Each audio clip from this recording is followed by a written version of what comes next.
So now it is my deep pleasure to introduce you to Barbara Gaughen-Muller, founder of the Global Peace Relations, an author and business founder, and a public speaker on the 70th birthday of the United Nations. With the Bachelor of Arts from San Diego State University and Master's Work in Organizational Behavior from the University of California, Santa Barbara, and San Diego State University. Radio show host, inspiring conversations with business, educational, and spiritual leaders, broadcast worldwide from Radio for Peace International in Costa Rica. President of the United Nations Association, Santa Barbara Tri-County Chapter, and the past president of the Book Publishers of Southern California. Global Public Relations Consultant, author, speaker, columnist for Going Organic Magazine, SEE, which is Surgical Eye Expeditions, International Board of Directors, Good Morning World Daily Email, Barbara's late husband, Dr. Robert Mueller, who most of you absolutely know about, and she wrote 7,500 Ideas and Dreams for Peace and a Better World, which is shared in a free daily email to subscribers in 5 languages worldwide. Currently, she is the host for Meet the Speakers for January 15 to 16 Rotary World Peace Conference. Rotary, the people who think Rotary is just this block of business people and that's all they do, they have a peace conference. Look what this woman is making happen. They have a peace conference. She's a co-author of the Revolutionary Conversations, The Tools You Need for the Success You Want, introduces not just a concept, but a new way of communicating. And for all of that and what it all means, I give you Barbara Mueller. Thank you.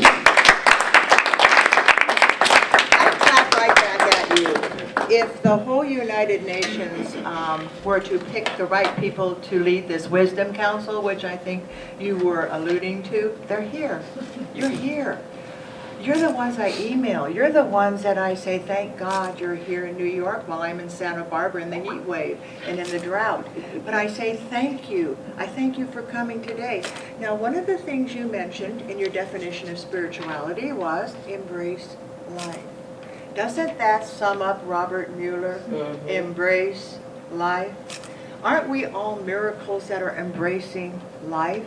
It's so interesting because I didn't know who Robert Mueller was in 1994, but I had been for 30 years on the board of directors for La Casa de Maria, our spiritual center in Santa Barbara.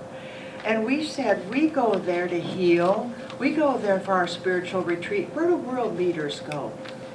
Why don't they get the same chance we have? So we said we'll have an invitational and we will invite world leaders to come to Santa Barbara to be peaceful, to have their meals cooked for them, to have them have a place where they can heal and go back renewed. So we sent out the invitations and they started coming in, but one in particular stood out. It was to Robert Mueller, then the Chancellor of the University for Peace in Costa Rica, and he wrote back, I will attend with enthusiasm. He didn't give us his credentials. He didn't tell us he was the co-founder of the University for Peace with Rodrigo Carazo. He didn't mention he had spent 40 years at the United Nations, that he was the spiritual backbone of the UN. He just said, I'll attend with enthusiasm. And I paid attention. I thought, who is this man? Who is this man who is in Costa Rica? And so he came to Santa Barbara. And everybody said, could you find some speaking engagements for Dr. Robert Mueller?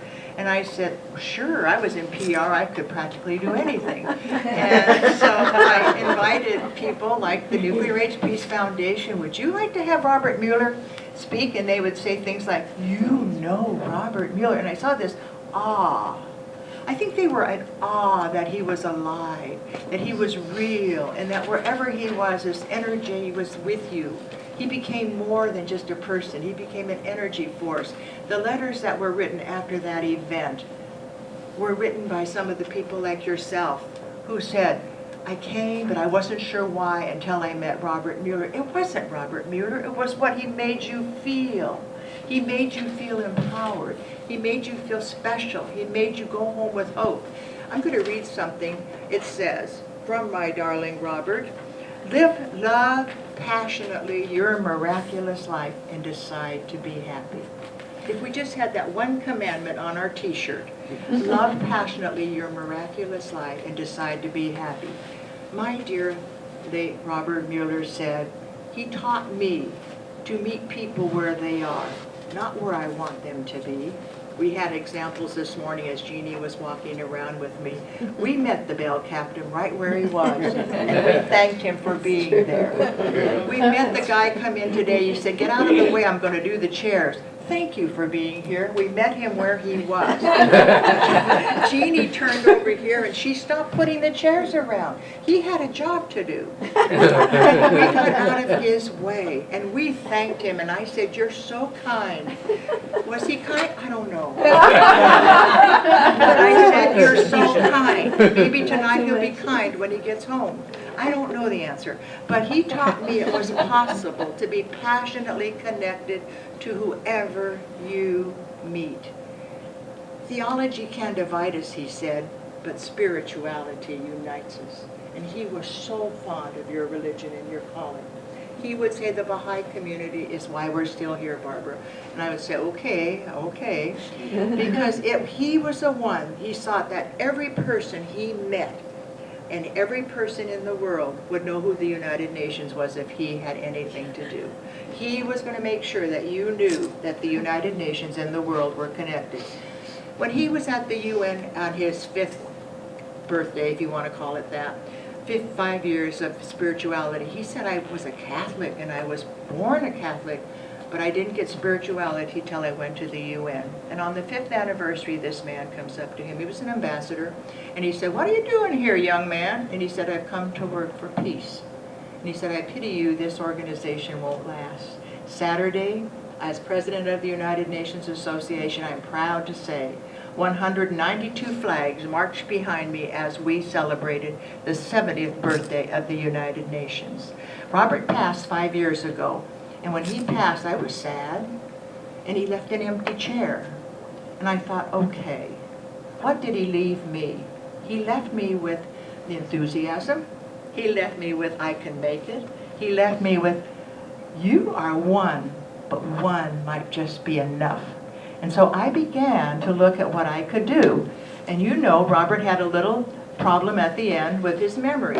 So during that time, I wrote this book with my friends. We decided we could write a book about revolutionary conversations that would allow everyone to have a conversation that meant something, a conversation that would allow peace negotiations to work, that would allow us to stop having wars.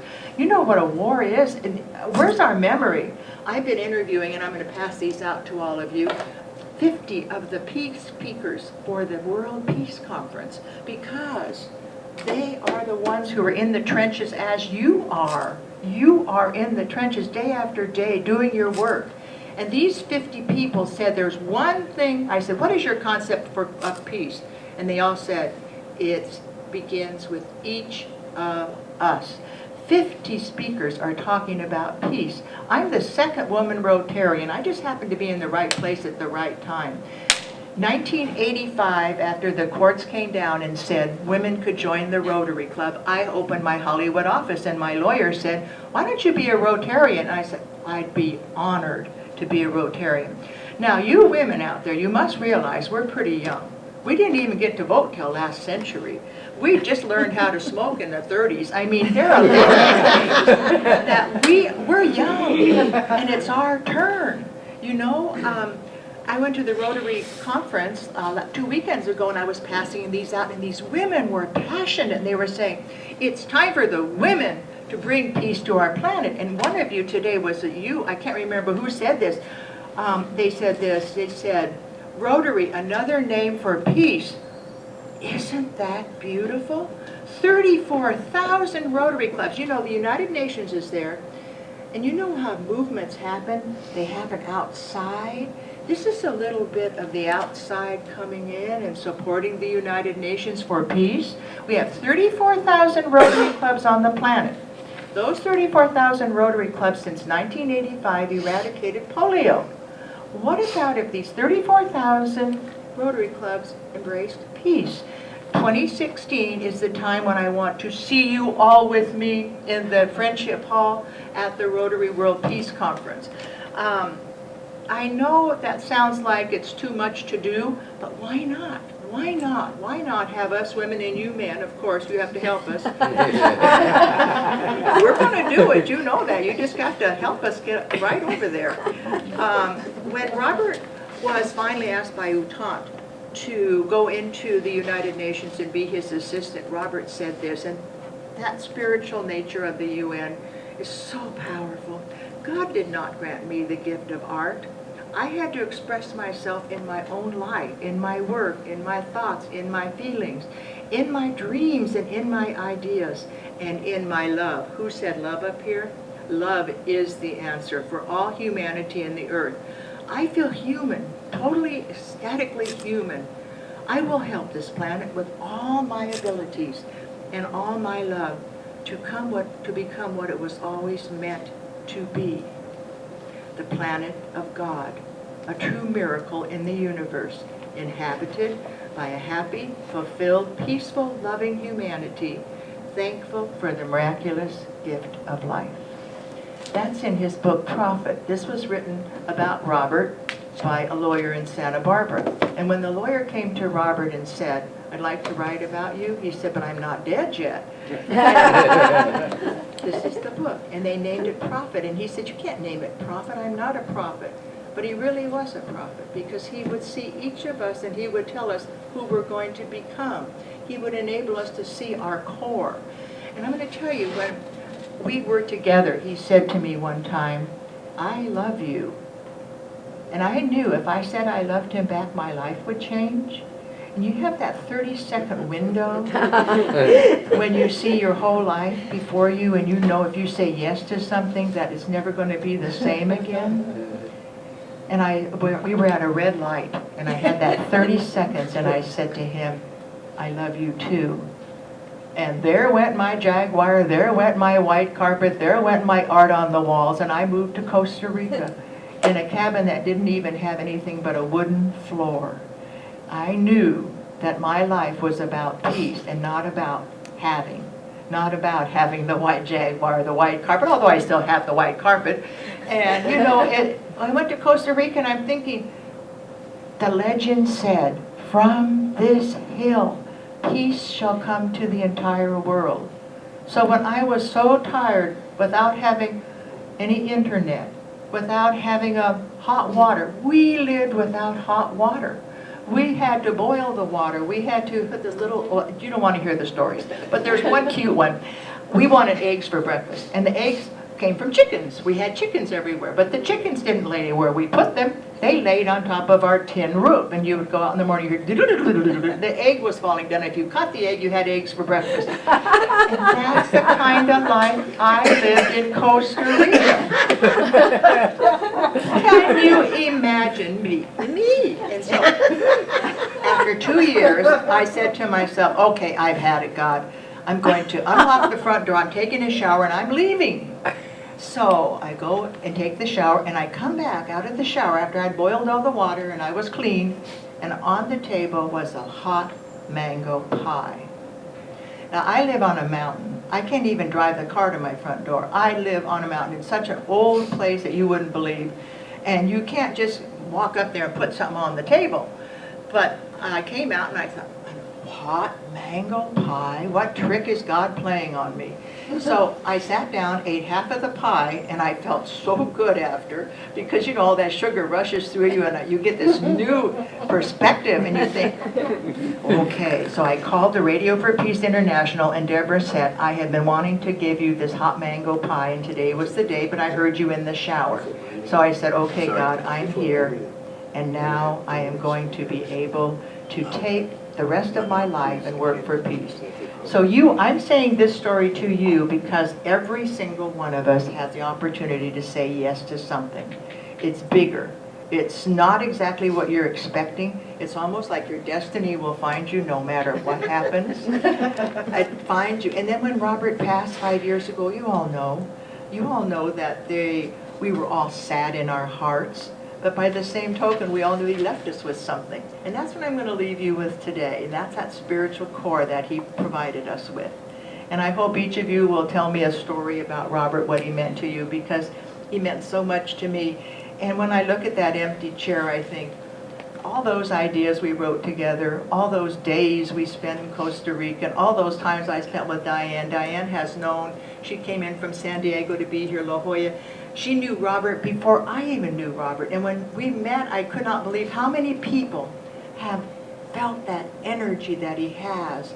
And I'm hoping that he had the privilege of meeting each of you in your own way. When Ashley came to our home and in front of our banana trees, interviewed Robert, and people watch YouTube. They read my book, but you know what they say? It's those interviews on YouTube that let me know who you are. It's those interviews. So, Robert and I, the last little story, Robert and I are always on the October 24th, we do speeches at the schools. And one day we're standing up there in front of the Montessori school, and this she tells horrible stories about war. These kids are ooh, and I'm thinking, oh brother Robert, you've really done it this time. So this little girl stands up and she says, "Oh, Dr. Mueller, you're so important, and I'm only 7. What can I do?" And Robert said, "There's a lot you can do." And I looked at the back of the room, and the word P-E-A-C-E was there, and I thought, you want to do an international movement? And she said, okay. And I said, let's create peace corners. And so now we have this little plaque that we give to school children. We give them in churches, any place anybody will listen. We come in and talk about what is a peace corner. Every home should have a peace corner. Every school should have a peace corner. It's a place where peace is your reminder that you don't have to be perfect, but you can have peace. If your mom's shouting at you, you can have peace. On YouTube, go to Peace Corners. We have 4,000 of them now. Peace Corner Barbara Gaughen-Muller, and you'll see the story of these 3 little children that sit onto the stage with me. And I tell them how special they are, and that with a Peace Corner in their home, then their whole family can be reminded of peace. That's kind of where we're going to be today. The spiritual core, and I think the United Nations, thank God, is still the beautiful building, still with the beautiful people, and still with the hope. Robert always said that every person he met was a miracle. I don't care who it was, he would stop and talk, and I hope you do the same. Sometimes I feel like I'm the missionary in the moment. You know, you go to the grocery store and the kids are all screaming and crying, and you have a little sucker in your pocket, and you don't give it to the kids, you give it to the mother. She needs the sugar the most. Those things that make people happy. Thank you.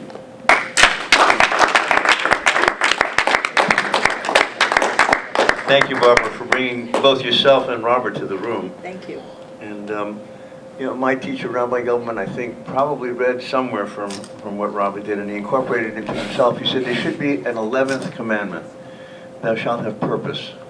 Purpose, yeah. And I think every day that Robert awoke, That's the peace. Purpose. There's a P for peace. Purpose.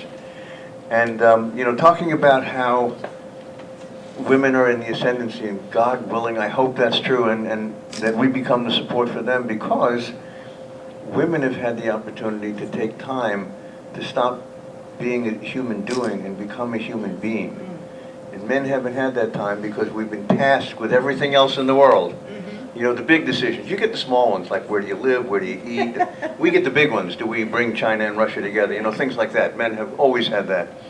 It's time for the less harsh side of being. And that's what we get from the women in our lives, that we can just be.